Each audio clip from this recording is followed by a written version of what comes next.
So hello, good morning, good afternoon, good evening, whenever you watch the video. This is again Mustafa Anwar here and this is your beautiful channel topper अड्डा 93।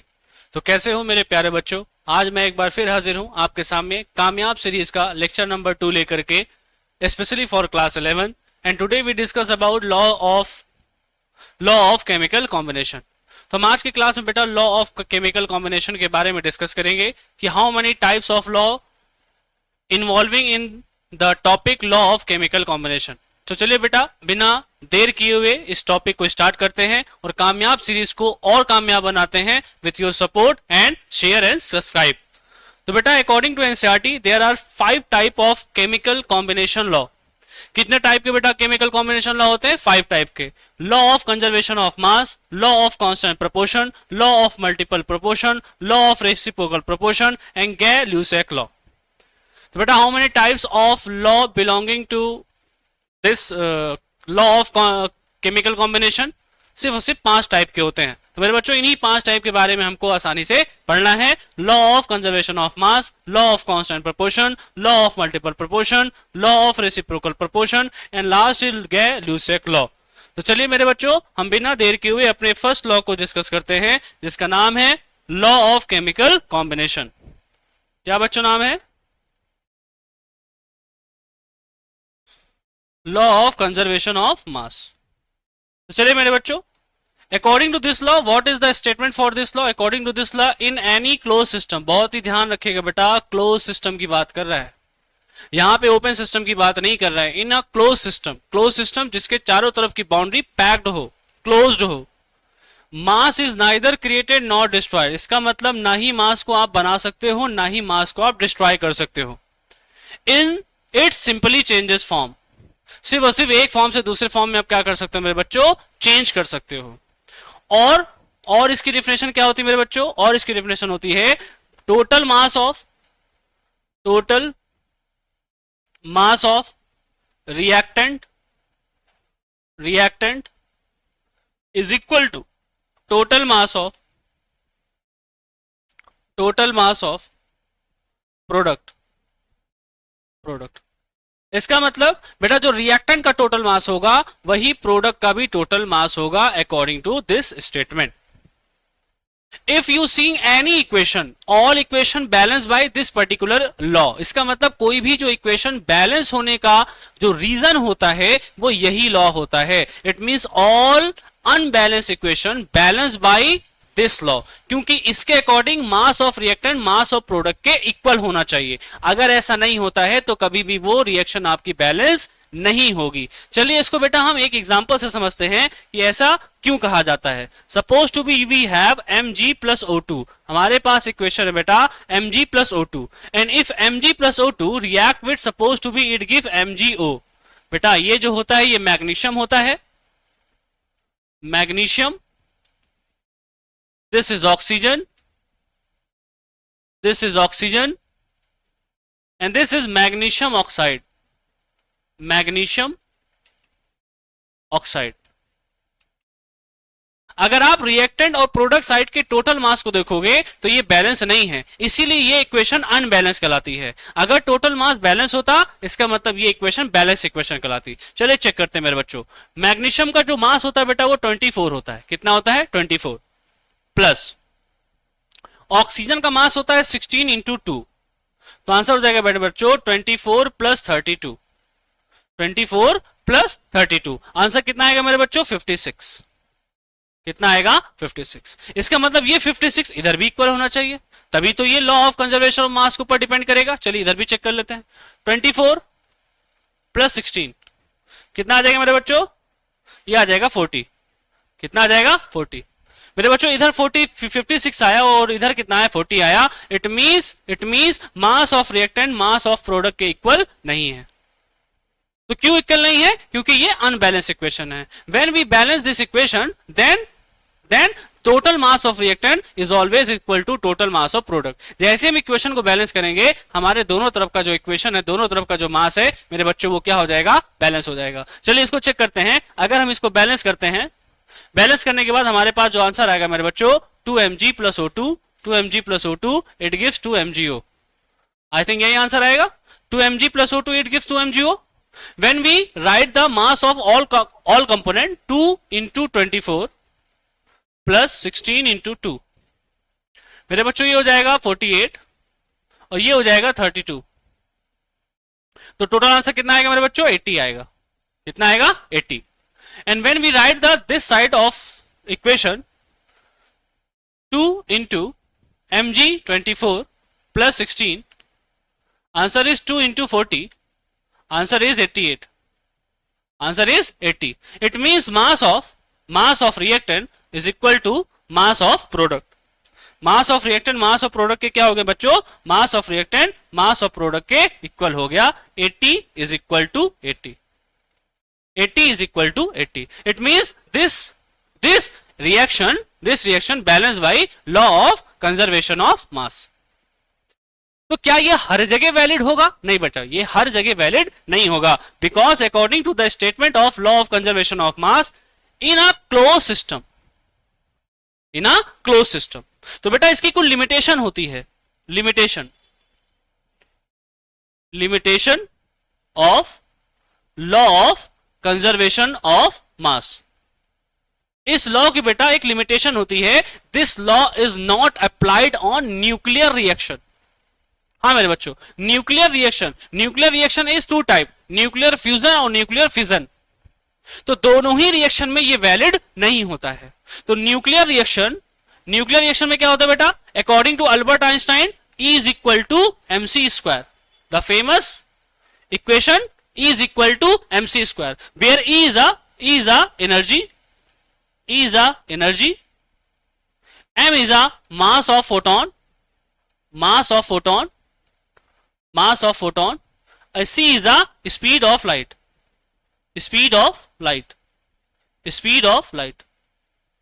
इसका मतलब बेटा कि ये nuclear reaction में valid नहीं होता है, ये न्यूक्लियर रिएक्शन को अप्लाइड नहीं कर पाता है, क्योंकि न्यूक्लियर रिएक्शन में जो मास ऑफ रिएक्टेंट होता है वो मास ऑफ प्रोडक्ट के इक्वल नहीं हो पाता, because some mass converted into energy. हाँ मेरे बच्चों, इसको देखिएगा, some mass converted into energy. जो सम मास होता है बच्चों वो किस में कन्वर्ट हो जाता है? एनर्जी में कन्वर्ट हो जाता है। जैसे suppose to be we take A plus B and it gives C।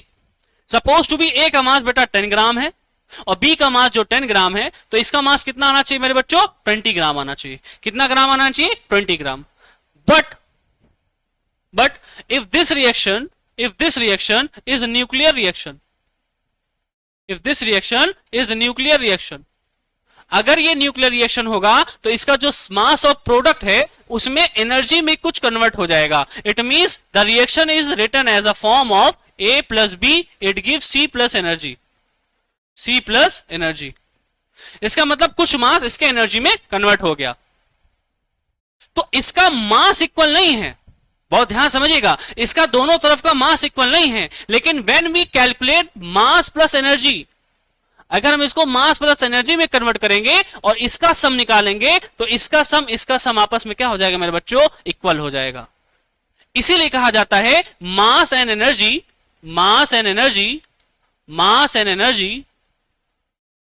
Are interconvertible.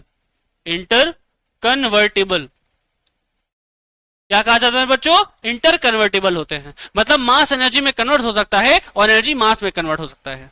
लेकिन the main statement by law of conservation of मास, ये मास के ऊपर डिपेंड करता है। इसीलिए न्यूक्लियर रिएक्शन में मास इक्वल नहीं होता है, लेकिन जब मास और एनर्जी का हम वैल्यू सम करते हैं तो हमारे दोनों तरफ की वैल्यू क्या हो जाती है बच्चों? इक्वल हो जाती है। This is law of conservation of mass. Mass neither be created nor be destroyed, only change one form to another form. And the second statement is mass of reactant is equal to always mass of product. तो I hope ये law of conservation of mass को आपने समझा होगा। Now we are moving our next law, that is law of, क्या है बेटे बच्चों? Law of constant proportion. हम लॉ ऑफ कांस्टेंट प्रोपोर्शन को देखते हैं मेरे बच्चों। लॉ ऑफ कांस्टेंट प्रोपोर्शन, चलिए देखिए लॉ ऑफ कांस्टेंट प्रोपोर्शन क्या कहते हैं बच्चों? According to the law of constant proportion, this law was given by Joseph Proust. तो ये लॉ किसने दिया बेटा? प्राउस्ट ने दिया। According to this law, a given compound always contain exactly the same proportion of element by weight or percentage percentage. इसका मतलब कोई भी एलिमेंट अगर किसी भी कंपाउंड में मिलेगा तो उस कंपाउंड में उस एलिमेंट का जो मास रेशियो होगा, जो मास परसेंटेज होगा, वो हर जगह इक्वल होगा. यही इस लॉ का कहने का मतलब है. It means suppose to be we take H2O. हमने क्या लिया बच्चों? H2O लिया.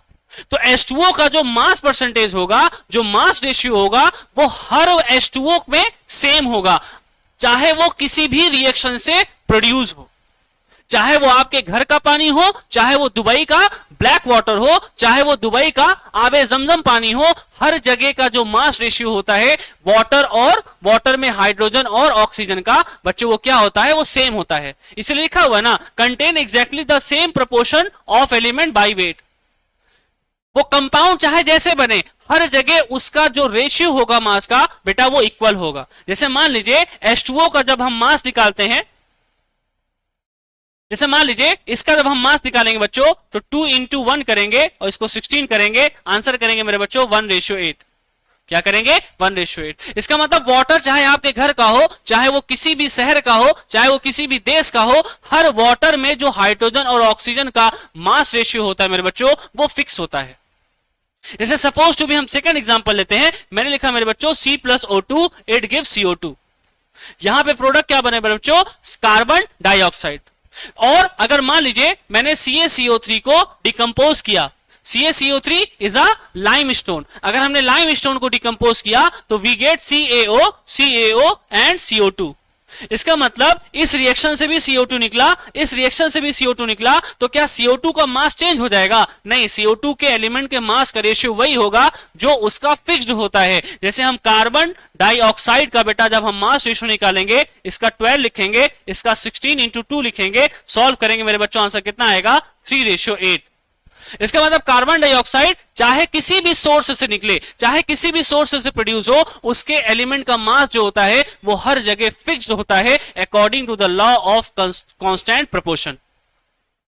तो आई होप यहां तक की चीजें आपने समझी कि किसी भी कंपाउंड का मास रेशियो कभी भी चेंज नहीं हो सकता. तो this is for statement for law of constant proportion. तो आई होप ये कांस्टेंट प्रोपोर्शन भी आपने समझा होगा. Now we are moving our next law, that is law of multiple proportion. Law of multiple proportion. हाँ मेरे बच्चों, लॉ ऑफ मल्टीपल प्रोपोर्शन को हम लोग देखते हैं. Law of multiple proportion.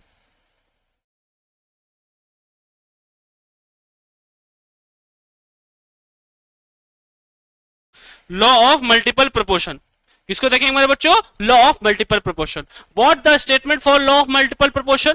This law was given by Dalton in 1803. ये कब दिया गया? 1803 में बाय डाल्टन के. According to this law, if two elements can combine to form more than one element, more than one compound. इसका मतलब जब दो एलिमेंट मिल करके एक से ज्यादा कंपाउंड बनाते हैं, the masses of one element that combine with a fixed mass of the other element. मतलब उसमें से जो एक एलिमेंट का और जो दूसरे एलिमेंट का जिसको हमने मास फिक्स कर दिया है, उन दोनों के बीच का जो रेशियो होगा बेटा, वो एक होल नंबर रेशियो होगा. इसको समझते हैं. According to NCERT, suppose to be we take carbon and oxygen. हमने दो एलिमेंट लिया, तो बताइए बेटा इनके कॉम्बिनेशन से हम कितने कंपाउंड बना सकते हैं? हम एक CO बना सकते हैं और एक CO2 बना सकते हैं. Carbon monoxide and carbon dioxide. जब हम इनका मास लिखते हैं बेटो, तो क्या होता है? 12:16. और इसका क्या होगा बच्चों? 12:32. तो इस लाइन को देखिएगा, the mass of one element that combine with a fixed mass of other element. हमको एक मास को फिक्स करना जरूरी है, तो हमने बेटा कार्बन के मास को फिक्स कर दिया. देखिए 12 फिक्स कर दिया. तो जब इनके हम अदर एलिमेंट के बीच का रेशियो देखेंगे, तो बेटा वो एक सिंपल होल नंबर रेशियो आएगा. तो जरा इसको कैंसिल आउट करेंगे, आंसर कितना आएगा? 1. और यहां पे कितना आएगा बेटा? 2. तो बताइए ऑक्सीजन का रेशियो इन ऑक्सीजन CO और ऑक्सीजन CO2 आंसर कितना आएगा मेरे बच्चों 1:2 आएगा। कितना आएगा 1:2 आएगा। तो आई होप ये CO से रिलेटेड आपने इसको समझा। अब हम इसको एक नेक्स्ट एग्जांपल से समझेंगे बेटा, nitrogen and oxygen. Nitrogen and oxygen, nitrogen and oxygen combine होके how many types of compound produce? Number first NO, number second बेटा NO2, नंबर थर्ड बेटा N2O5, N2O5, नंबर फोर्थ बेटा N2O, N2O। तो चलिए इनका मास लिखते हैं मेरे बच्चों। इनका मास लिखेंगे तो इसका मास होता है बच्चों 14:16। इसका मास लिखेंगे बच्चों 14:32। इसका मास लिखेंगे बच्चों 28:80। ये 5 है बच्चों, 580। इसका मास लिखेंगे बच्चों 28:16। 14:16, 14:32, 28:80, 28:16। अब हमको इनमें किसी एक मास को फिक्स करना होगा। तो हमने नाइट्रोजन के मास को फिक्स करने की कोशिश की। कैसे की बेटा? मैंने इस पूरे में 2 से मल्टीप्लाई कर दिया। कितने से मल्टीप्लाई कर दिया? 2 से। तो आंसर कितना आएगा बच्चों 28:32। इसमें भी हमने 2 से मल्टीप्लाई कर दिया तो आंसर कितना आएगा बच्चों 28:64। ये 28 पहले से ही है तो इसको फिक्स करने की जरूरत नहीं है। 28 रेशियो बेटा कितना हो जाएगा 80 हो जाएगा। ये भी 28 पहले से है तो 28 रेशियो कितना हो जाएगा बच्चों 16 हो जाएगा। जब हम इसको देखेंगे कि हमने नाइट्रोजन के मास को तो इक्वल कर दिया है, तो जो अदर एलिमेंट है उनके बीच का रेशियो एक होल नंबर रेशियो होना चाहिए। चलिए 16 1 जा, 16 2 जा, 16 4 जा, 16 5 जा। तो मेरे बच्चों अगर हम इनका रेशियो लिखेंगे तो बताइए सिंपल रेशियो क्या बनेगा 1:2:4:5। क्या बनेगा मेरे बच्चों 1:2:4:5। तो क्या 1 2 4 और 5 होल नंबर नहीं है? आप कहेंगे सर बिल्कुल ये होल नंबर है, इसीलिए it's follow by law of multiple proportion. तो यही बेटा लॉ ऑफ मल्टीपल प्रोपोर्शन होता है। आई होप यहां तक की चीजें आपने समझी होंगी। Now we are moving our next law, that is law of reciprocal proportion. तो मेरे बच्चों ये जो लॉ ऑफ रेसिप्रोकल प्रोपोर्शन है, इसको समझने के लिए हमको समझना पड़ेगा कि इसका स्टेटमेंट क्या कहता है। चलिए मेरे बच्चों, लॉ ऑफ रेसिप्रोकल प्रोपोर्शन क्या कहता है? According to the law of reciprocal proportion,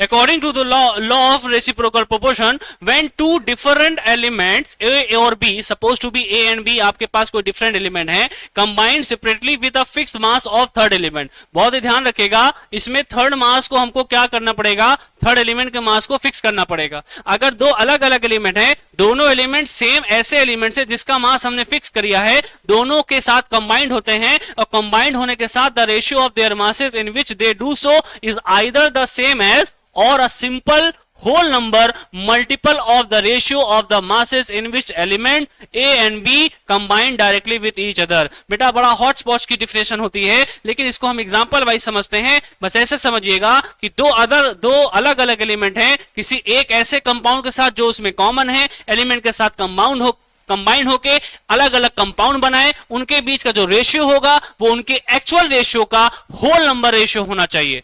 बड़ा हॉटस्पॉट वाला लगा ना? चलिए इसको समझाते हैं विद एग्जांपल। इसको बेटा हम एग्जांपल के थ्रू आपको समझाने की कोशिश करते हैं। Suppose to be we take H S and O। हमने बेटा तीन अलग अलग एलिमेंट ले लिए। मैंने हाइड्रोजन लिया, सल्फर लिया और ऑक्सीजन लिया। चलिए आप बताइए हाइड्रोजन और ऑक्सीजन के कॉम्बिनेशन से कौन सा कंपाउंड बनता है मेरे बच्चों? H2O बनता है। सल्फर और ऑक्सीजन के कॉम्बिनेशन से कौन सा कंपाउंड बनता है मेरे बच्चों? SO2 बनता है। और H और हाइड्रोजन के कॉम्बिनेशन से कौन सा कंपाउंड बनता है मेरे बच्चों?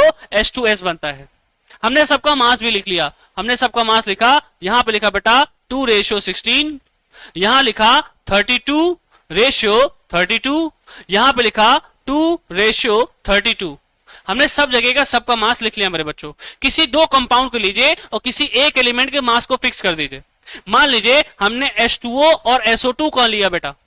किसका लिया मेरे बच्चों? H2O और SO2 का लिया। तो हमने लिखा SO2 रेशियो H2O। हमने क्या लिखा मेरे बच्चों, SO2 और H2O का रेशियो लिखा। बताइए इसका रेशियो कितना है, 32, 32 रेशियो 32, और इसमें H2O का रेशियो कितना बेटा, 2:16, 2:16।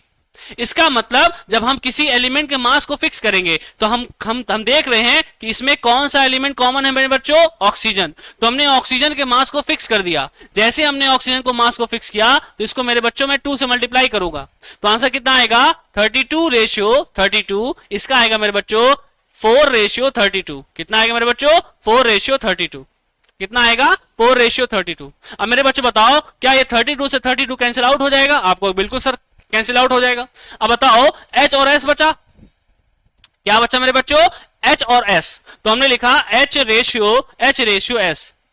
क्या लिखा मेरे बच्चों, H रेशियो S। बताइए कितना है H रेशियो S, 4:32 है। कितना है मेरे बच्चों, 4:32 है। इसको और सॉल्व करेंगे तो आंसर कितना आएगा मेरे बच्चों, 1:16 आएगा। कितना आएगा मेरे बच्चों, 1:16 आएगा। ये तो कंपाउंड के थ्रू हो गया। अब इनका एक्चुअल रेशियो कितना है मेरे बच्चों, इनका एक्चुअल रेशियो है 2:32। कितना है मेरे बच्चों, 2:32। और यहां पे कितना है, 1:16। कितना है मेरे बच्चों, 1:16। अब बोला जब हम इनका रेशियो निकालते हैं तो एक सिंपल होल नंबर रेशियो निकल के आता है। चलिए देखें इनके रेशियो निकालने से क्या आता है मेरे बच्चों, देखिएगा। अच्छा यहां पे 2 होगा, यहां पे 2 होगा बच्चों, 2 2 2 2 जा 4, 2 8 जा 2 2 जा 4 और 2 16 या 32। यहां पे कितना बेटा, 2:32। यहां कितना आ गया, 2:16 आ गया। अब जब हम इनका रेशियो निकालेंगे बच्चों तो एक सिंपल होल नंबर रेशियो आएगा। चलिए इनका रेशियो निकालते हैं, 2:32 यहां से, और यहां से कितना आएगा बच्चों, यहां से कितना आएगा, यहां से आएगा 2:16। कितना आएगा, 2:16। जब इसको सॉल्व करेंगे 2 से 2 कैंसिल आउट हो गया, 2 से 2 कैंसिल आउट हो गया। आंसर कितना आएगा मेरे बच्चों, जब 2 से 2 कैंसिल आउट हो जाएगा तो आंसर कितना आएगा, देखिए 2:32 डिवाइडेड बाई 2:16। आंसर कितना आएगा, 2:32 इंटू 16:2। 2 से 2 कैंसिल आउट हो गया, 16 1 जा 16 2 जा। आंसर कितना आएगा मेरे बच्चों, आंसर आएगा 1:2। कितना आएगा, 1:2। This is called law of reciprocal constant proportion. I hope ये H2S के रिलेटेड आपने क्वेश्चन समझा होगा। एक और एग्जांपल हम समझाने की कोशिश करते हैं इसमें, एक और एग्जांपल समझाने की कोशिश करते हैं मेरे बच्चों। Suppose to be we take carbon, hydrogen and sulphur. क्या लिया मेरे बच्चों, कार्बन, हाइड्रोजन एंड सल्फर। बताइए कार्बन और सल्फर से कंपाउंड जो बनेगा बेटा, CH2 बनता है। क्या बनता है, CH2, carbon die sulphide. H2S से H2S बनेगा, CH से CH4 बनता है। क्या बनता है मेरे बच्चों, CH4 बनता है। सबका मास लिखते हैं, बताइए 12:32, सॉरी 64 हो जाएगा, 12:64, 12:64। इसका क्या आएगा बेटा, 2:16। इसका कितना आएगा, 12:4। कितना आएगा, 12:4। मान लीजिए मैंने इसमें से इन दोनों एलिमेंट को चूज कर लिया, इन दो कंपाउंड को चूज किया मेरे बच्चों, H2S को चूज किया और CH2 को चूज किया। दोनों का मास लिखते हैं मेरे बच्चों 2:16, इसमें आ जाएगा 12:64। हम देख रहे हैं कि इनमें कौन सा एलिमेंट कॉमन है, सल्फर। तो हमने सल्फर के मास को कांस्टेंट किया, फिक्स किया। तो इसमें बेटा मैंने कितने से मल्टीप्लाई कर दिया, 4 से। तो बताओ मेरे बच्चों, 4 2 8 हो जाएगा, 4 6 64 हो जाएगा, रेशियो 12:64 होगा बच्चों, होगा। अब जब इनको हम सॉल्व करेंगे तो बताओ मेरे बच्चों क्या आएगा answer, 8 divided by 64 divided by 12:64। तो आंसर क्या आएगा बच्चों, 8:64 इंटू 64 रेशियो 12।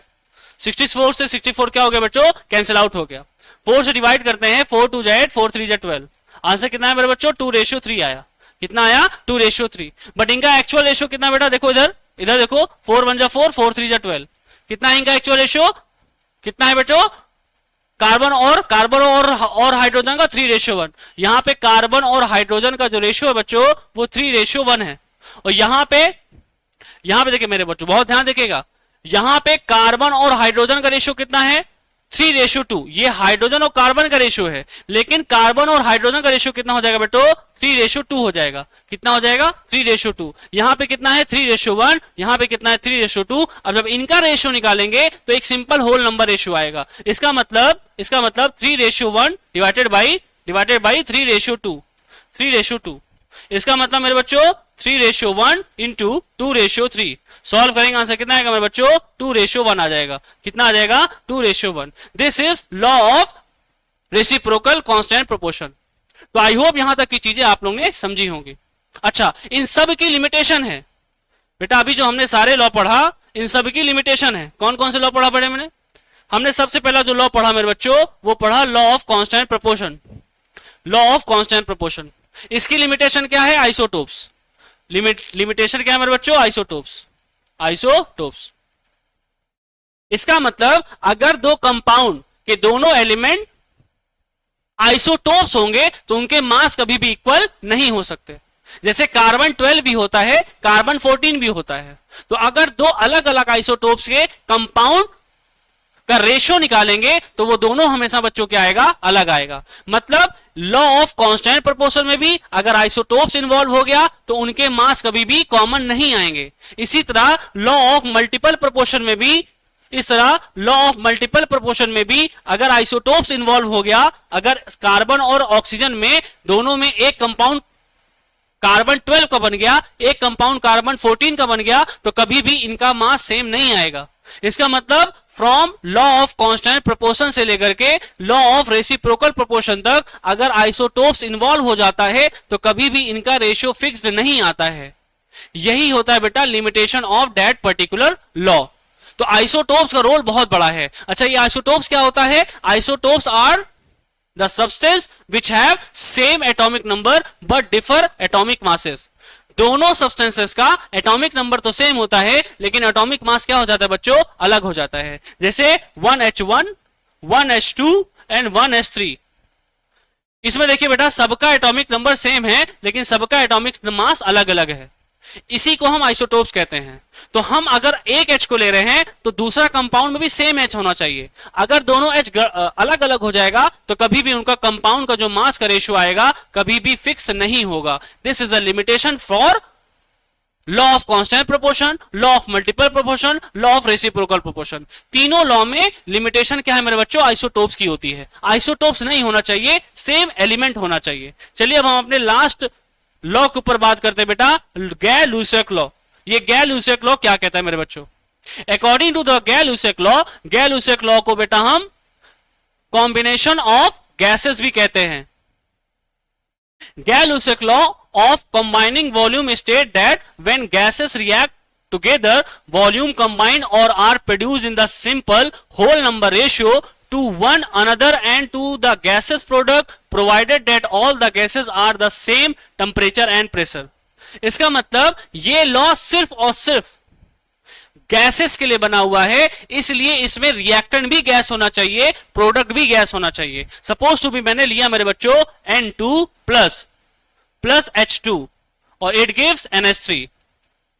आप सभी जानते हैं N2 भी गैस होती है, H2 भी गैस होती है और अमोनिया भी गैस होती है। इनको बैलेंस करने के लिए मैंने यहां पे 2 लगाया और यहां पे 3 लगा दिया, हमारी इक्वेशन बैलेंस हो गई। तो जब हम इनके वॉल्यूम को देखेंगे तो बताओ मेरे बच्चों, नाइट्रोजन कितने वॉल्यूम में यूज हुआ है? 1। हाइड्रोजन कितने वॉल्यूम में यूज हुआ है? 3। और अमोनिया कितने वॉल्यूम में यूज हुआ बेटो? 2। ये 1 रेशियो में यूज हुआ है, ये 3 रेशियो में यूज हुआ है और ये 2 रेशियो में वॉल्यूम में यूज हुआ है। यही बोल रहा है कि इनके बीच का जो रेशियो होगा वो एक होल नंबर रेशियो होगा। इसका मतलब 1:3:2। अगर हम 1 रेशियो नाइट्रोजन मिलाते हैं, 3 रेशियो हाइड्रोजन मिलाते हैं तो हमको 2 रेशियो क्या मिलेगी मेरे बच्चों? अमोनिया मिलेगी। That is the statement for Gay Lussac law. ये सिर्फ और सिर्फ गैसेस के लिए होता है। गैसेस का जितना वॉल्यूम होता है वही उनका होल नंबर रेशियो बन जाता है। तो आई होप यहां तक की चीजें आपने समझी होंगी। This is called law of combination law. तो ये सफल सीरीज का लेक्चर नंबर 2।